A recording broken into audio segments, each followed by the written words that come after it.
Hi, I'm Marilyn. Let's talk about guns and research in politics.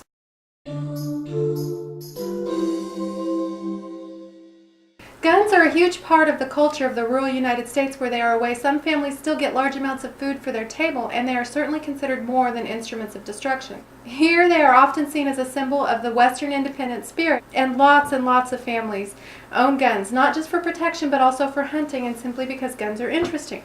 So having said that, I want to make clear that I am not anti-gun ownership. I am in favor of responsible citizens owning firearms. I honestly don't feel like the world would be safer if everybody had a gun on his or her hip, but I understand the idea, and I empathize with the feeling of being less powerless that many Americans associate with having a gun at the ready. However, in my opinion, the NRA is not a reasonable middle-of-the-road organization. I don't think they are really interested in responsible gun ownership and citizens' rights or anything like reality. And here's why I feel that way. In 1993, a couple of studies came out on the subject of gun violence. One found that a gun was not nearly as likely to prevent death and injury to a family member that owned one as it was to kill or injure a family member. And the other found that homes with guns in them were more likely to have people commit suicide with guns. The research was just research, and like most research, further studies should have been done about the specifics of gun violence.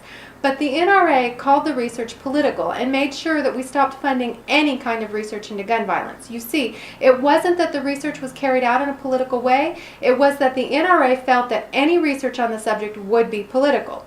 The CDC looks into things that kill Americans. We know all about car deaths, for instance, and that knowledge has helped us make better laws to keep teenage drivers safer.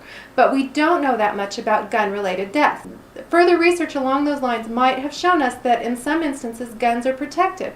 Maybe the presence of a gun during a robbery made it less likely that a homeowner would lose his or her property.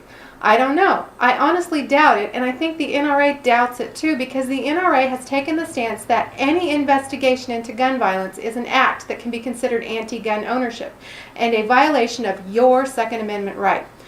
If guns are really tools, then why don't we study how best to use them safely and securely? If drills or hammers regularly killed people, you can sure bet we'd be trying to figure out why and how to stop it. Guns don't kill people, people kill people has been repeated so many times that it's a tired old cliche. Why don't we want to find out how and why people kill people with guns? I'm not necessarily in favor of a lot of new anti-gun legislation that will be weakly enforced and as loudly resented as what we already have on the books, but I am certainly in favor of research into the subject that would help us determine what kind of legislation might not be resented and might actually work.